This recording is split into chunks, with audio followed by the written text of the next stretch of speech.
Hello and welcome to Rajya Sabha Television. You're watching The Big Picture with me, Frank Razam Pereira. Reacting strongly to Recep Tayyip Erdogan's comments on Jammu and Kashmir, India on Saturday said that it rejected all the references made and called upon the Turkish leadership to not interfere in India's internal affairs.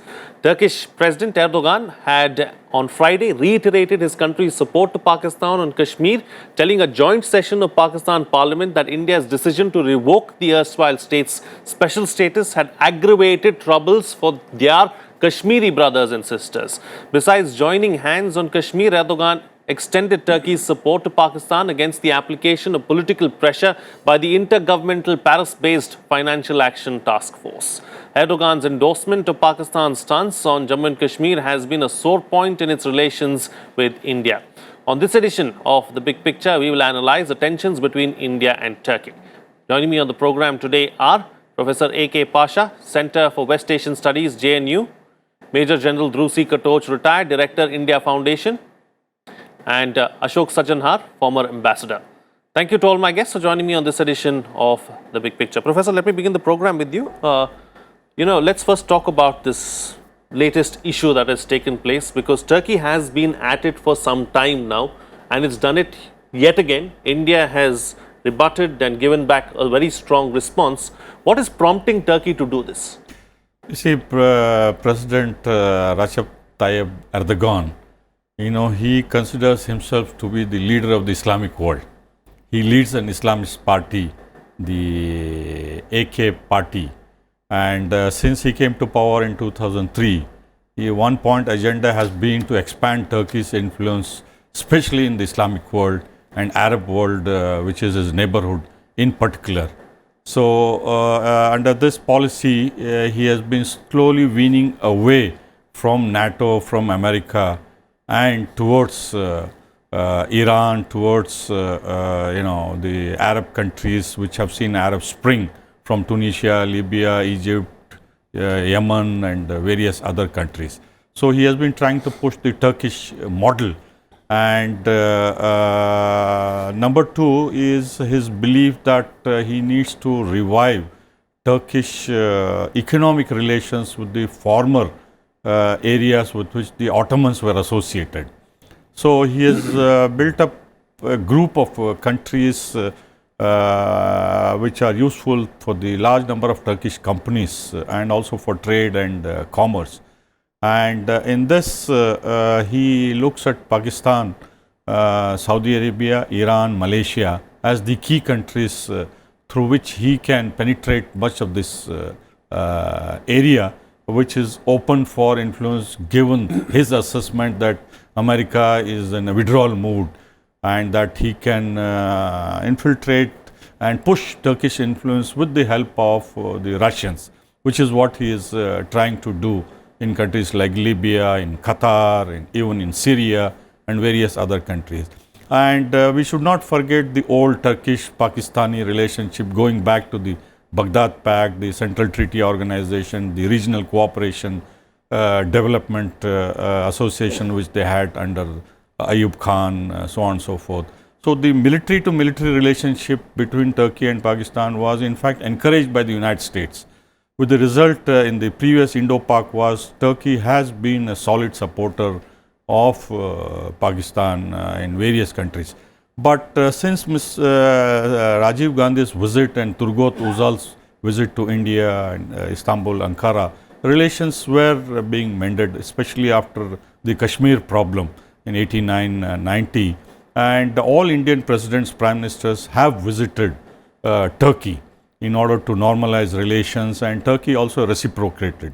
And trade also was growing, but that was in favor of India. But Turkish expectations from India were quite high in two areas. One is in the nuclear field. They expected cooperation, technical know-how, because they have huge deposits of thorium. And likewise, we have in Kerala, we have been developing cutting-edge technology in that. But the Indian government was not forthcoming, as it has with other countries for various strategic reasons.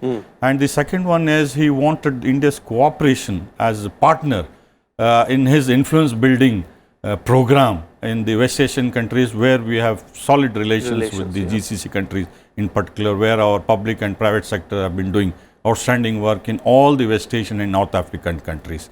So that was not to our benefit of both these private and public sectors, because they have built up niche areas which Turkey is competing in a big way, rather undermining also in some areas. So there were this competition on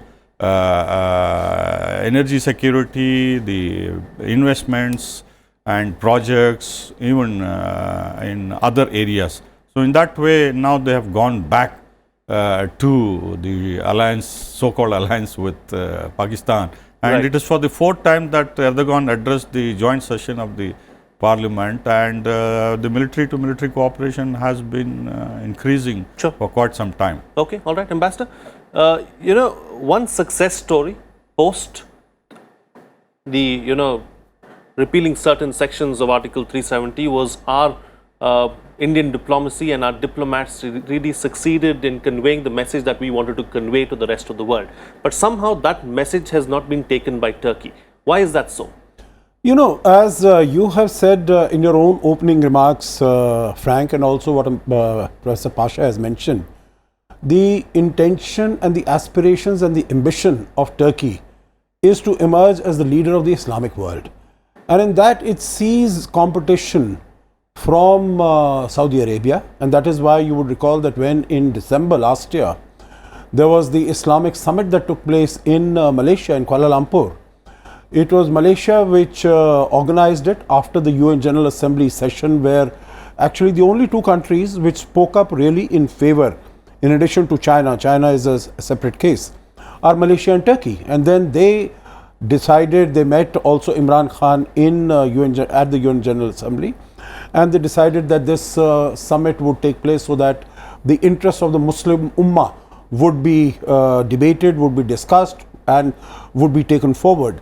And in that context, what Turkey is really looking for is, as I said, leadership of the Islamic world, the non-Arab countries, and to emerge as the leader there.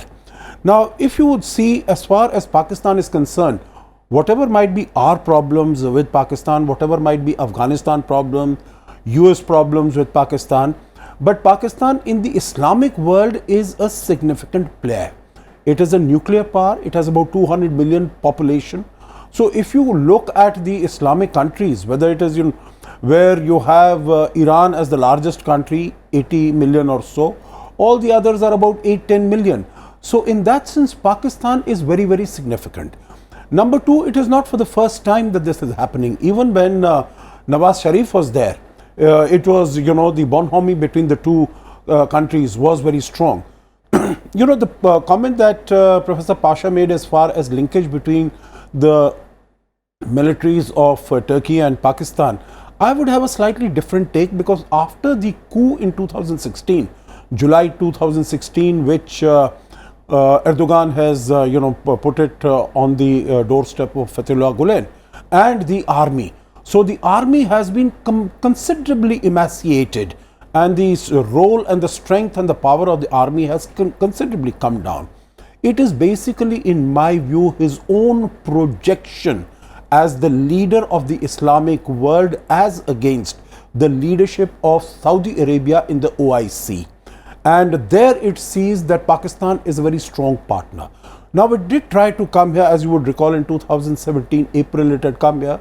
Erdogan had come here, and meaning he started the visit on the wrong foot by giving a interview to Vion just before even he had started from Ankara, saying that Turkey would like to mediate between the two countries, and we are good friends, so But of course, Turkey has always been a member of that contact group in the United Nations on Kashmir. So we know its predilections and its tilt towards Pakistan. So it started off on a wrong foot.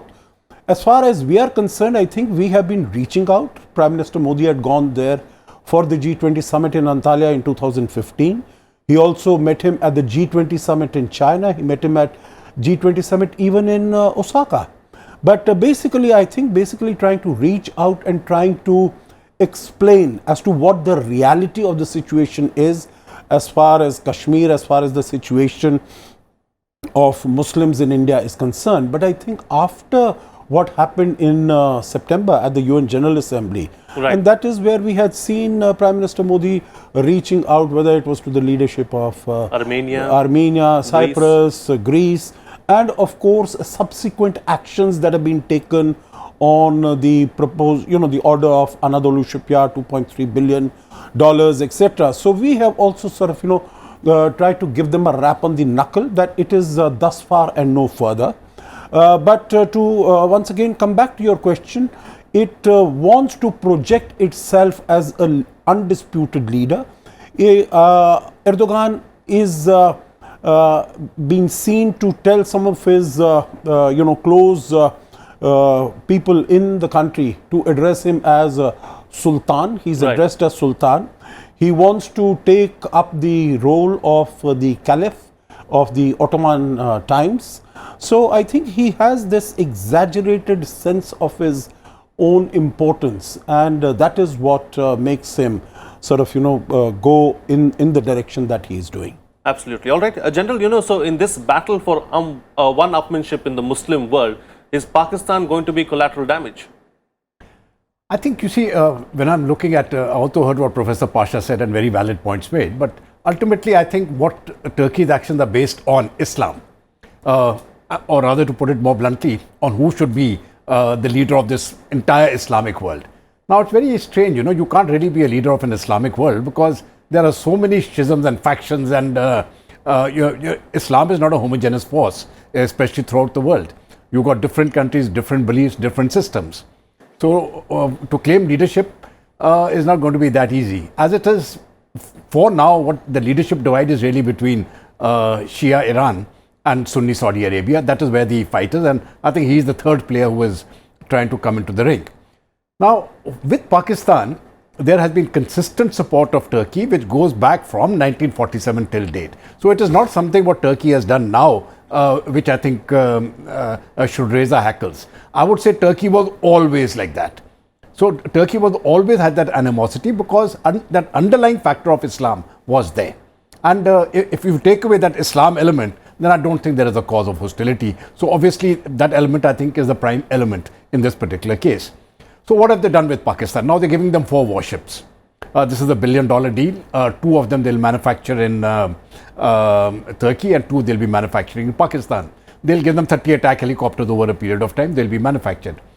You see, ultimately it doesn't matter how many weapons Pakistan keeps getting, either from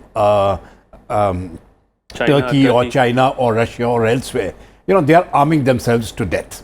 It is something unsustainable. Their economy cannot take it. So as far as I'm concerned as a military professional, I don't think it makes a difference what they get from Turkey. I think the message which we have to convey to Turkey has been conveyed by the diplomatic community. I think the ME has done an excellent job of giving an appropriate snub. Of course, we also don't want to carry it too far. But as also brought out in the earlier conversation, there is nothing to talk about in trade.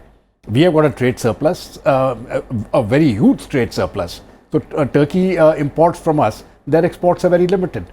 So to that extent, we lack that leverage. But I think we have to take on the other leverages. One is, I think very strongly we have to take on where Turkey's fault lines lie. So we have already spoken about, Armenia, what is happening there. We've spoken about the Greece factor. We've talked Cyprus, the Greek Cypriots, where there is great schisms there. We can keep exploiting that. Turkey is also concerned about the Gulen factor because there are a large number of these schools which are existing in India, and he's been requesting India to take action against them. But India, that doesn't really concern India because they're not carrying out any activity within India which is harmful to Turkey. So long as they are carrying out any activity, whether they are politically aligned to Erdogan or not, it doesn't really matter to us. As it is, Gulen has taken exile in Pennsylvania, I think in the US. Pennsylvania, I think that's where he is. So he's been there for quite some time. I think we should raise up very strongly the human rights records which are prevalent in Turkey. Right. In 2016, after the failed coup attempt, I think the way these fellows went berserk, and they have arrested hundreds and thousands of people, professors, military, everybody across the board, anybody who was remotely opposed to what he thought the regime, they were put behind bars. I think the human rights abuses as far as the Kurds is concerned is another factor which we need to play up, and we need to play up very forcefully. Sure. So this human rights angle, I think, is something which we should take up. We should extend our support to the Kurds, at least diplomatic and political support. I'm not talking of military support at all, and exploit the other fault lines. Turkey has got nothing which they can gain from Pakistan. Pakistan is caught in a wedge between Saudi Arabia, where it actually requires the money which Turkey cannot give them. So ultimately, then they cannot ditch the Saudis, so to say, right? But the only power they have is, as what Ambassador Ashok Sajjanar said, they've got the bomb and they've got 200 million people. And I think they're the only country with the Islamic bomb which gives them what they call the weight. But besides that, I really don't think Pakistan has got much to offer to anybody. Sure. And I don't think Turkey has also got much to offer. Okay, all right. Taking the discussion forward now, Professor. As far as India is concerned, what is the best way forward for India to deal with a country like Turkey? Because with Malaysia also we saw some pressure tactics being used. Can we expect the same when it comes to Turkey? With regard to Turkey, we don't have many levers, things which can use as leverage. We tried it before 89. It really didn't work because Turkey is a member of the OIC contact group on Kashmir, and it has held the OIC Secretary Generalship, and it is quite active, and it has played a role in that. We cannot underestimate that. Number two, it is a major economic power which has considerable tentacles in Central Asia, in West Asia, and also despite EU being shut to Turkey, it is a major trading partner, and also it has defied the American sanctions on Iran and US sanctions on Russia. So it has been able to navigate through all of these minefields from America, from NATO, from Russia, from Syria, from Arab countries, Iran. His deft diplomacy has taken thus far. But there are two problems which he is facing. One is, the neighborhood policy of intervening in Iraq, in Syria, and elsewhere has costed him quite a lot, especially in the military, which has taken a toll. Military, there is growing disaffection. Number two, his identification with the Russians, especially on this anti-aircraft missiles, S-400, has antagonized the European Union and the United States, with which we have been getting closer. So in that way, our relationship with Saudi Arabia, with Israel, with America are important levers, and also with the EU. In that way, there are issues other than Cyprus, and I am not particularly enamored with the idea to support Kurdish nationalism, because Kurds are spread over Iraq, Iran, Syria, and it's a very explosive issue. The Americans have tried everywhere and they've burnt their fingers. I don't think it will help our cause. It may become counterproductive also. But I would suggest that we should engage, because Turkish leaders, all said and done, in their constitution, it is a secular constitution. He may be an Islamic party leading the government there, but there is considerable resonance as far as India is concerned. We have engaged with Erdogan. I have interviewed him when he came last time here. He is open for suggestion. On the last visit, he did make a suggestion that Nawaz Sharif is open for negotiations. This should be solved bilaterally. He was not aiming to actually mediate in the dispute, which our media interpreted. Later on, he clarified. But he says this is a very live conflict which can explode into a war. And all I have is to offer our good offices either to Pakistan or through international thing. That can be seen differently, although we are for bilateral relations. But Turkey is an important player. I would suggest we should not underestimate what it can and could do in future. We have to engage bilaterally, and trade also is an important factor. We should not let this Pakistan-Turkey relationship to grow as the Iran-Pakistan relationship which might grow because of various reasons of our own partly in the making. On the defense thing, I want to make one clarification. You see, I have made a small study over the last 6 years, and the number of military delegations which have been moving back and forth between Islamabad and Ankara is quite considerable. And Turkey has gifted fighter planes to Turkey and quite substantial hardware, military hardware, maybe not of the frontline variety, but the military relationship is growing, and that should be a cause of concern for us in future. Okay, okay, all right. So, what should our options be going forward, Ambassador? Diplomatic options. One, of course, do we continue to or try to, build bridges and try to sort out our issues between India and Turkey, or do we use some of Turkey's rivals against Turkey going forward? We all know that Turkey's got disputes with Greece, with Armenia, with Cyprus, like we discussed earlier in the program as well. Or should it be a two-pronged approach?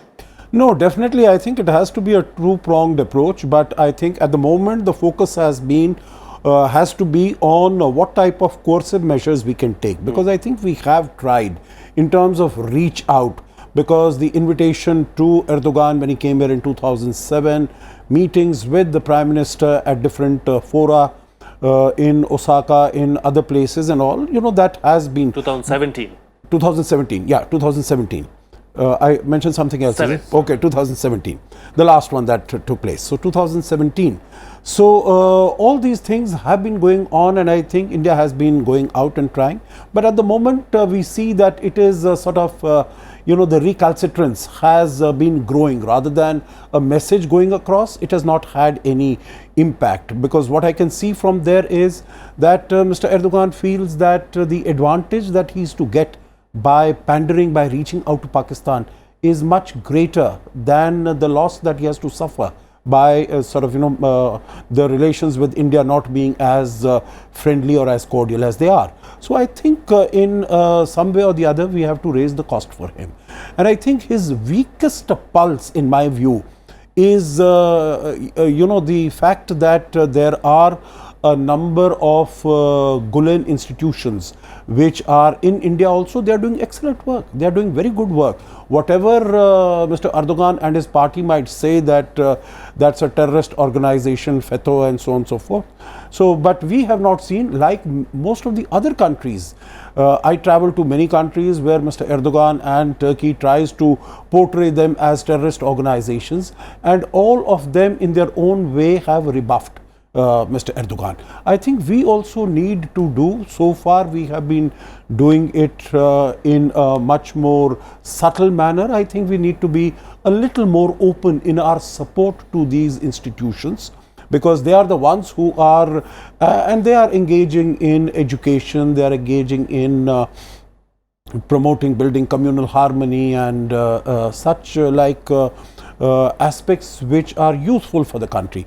The other is, again, I don't want to suggest that we should embark on any initiative as far as Kurdish nationalism is concerned, but we need to focus on the violation of human rights that is being perpetrated by Turkey as far as its own Kurdish minorities are concerned. So I'm not talking about Kurdish nationalism as was mentioned here. And in terms of strengthening our own alliances, because here we can see that there is now a direct confrontation that is emerging between Turkey and Saudi Arabia and some of the other countries in West Asia. So even further strengthen our linkages, our alliances, our partnership with these countries who have emerged, because we see that when in the Gulf Cooperation Council, some members of them have taken action against Qatar because of its close relations with Iran. Turkey had come in support of Qatar, but there you have Egypt, you have Bahrain, you have UAE, you have Saudi Arabia. All these countries had got together. So I think how we can sort of further enhance and strengthen our relations with these countries. Then in terms of, just after the UN General Assembly session, it became clear that our Navy was planning to import this two naval units from their from the Anadolu shipyard, $2.3 billion, and that contract was cancelled. So I think that definitely should have sent out a message to them. Right. Even the Prime Minister also cancelled his visit, what was to take place at the end of October last year. Correct. So I think all these issues, all these subjects, we need to keep our mind open and see where we can find areas where we can send out a very strong message to Sure. Turkey, and hope it will take what is being directed at it. Okay, all right. General, you can close the show for us with your concluding remarks on the best way forward. Yeah, I think when we're looking at the, I agree with the Ambassador Sajjanar. With Kurds, it is not a question of seeking an independent state for them.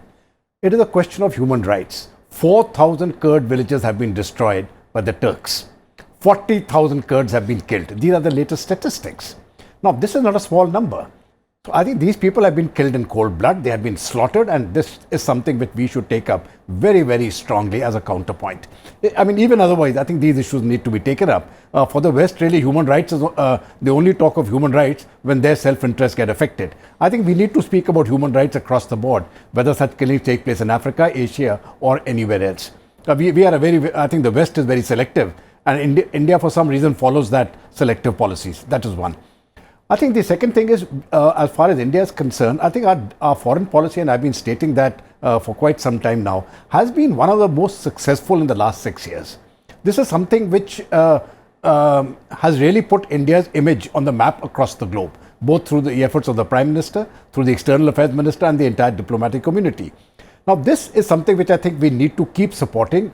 Our policy is now, we are not pitting one country against the other.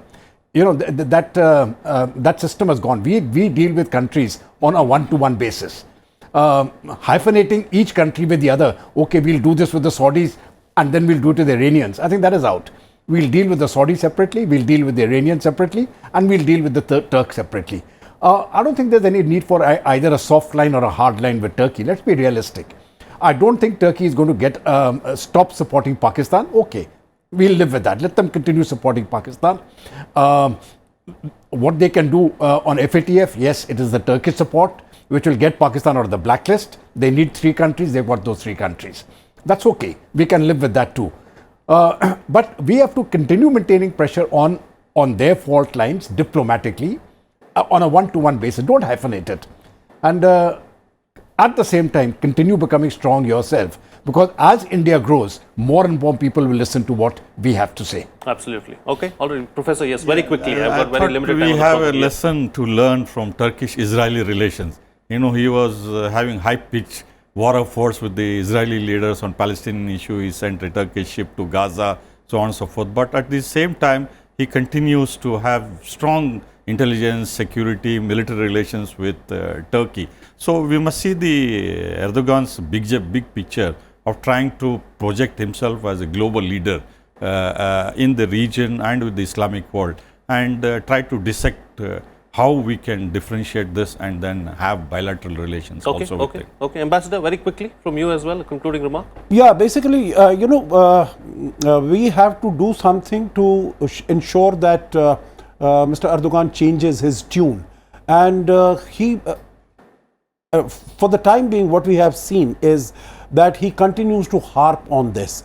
And while we have to make things against him difficult for him, but I don't think anything special is in that sense required, except to make ourselves stronger. Because why did he come here in 2017? Basically, after his own referendum, he had emerged as a stronger player, and he wanted to have stronger relations with India. Correct. But then all these things were defeated by the comments that he made, that he wants to mediate between the 2 countries. Sure. And he did say that he wants to mediate.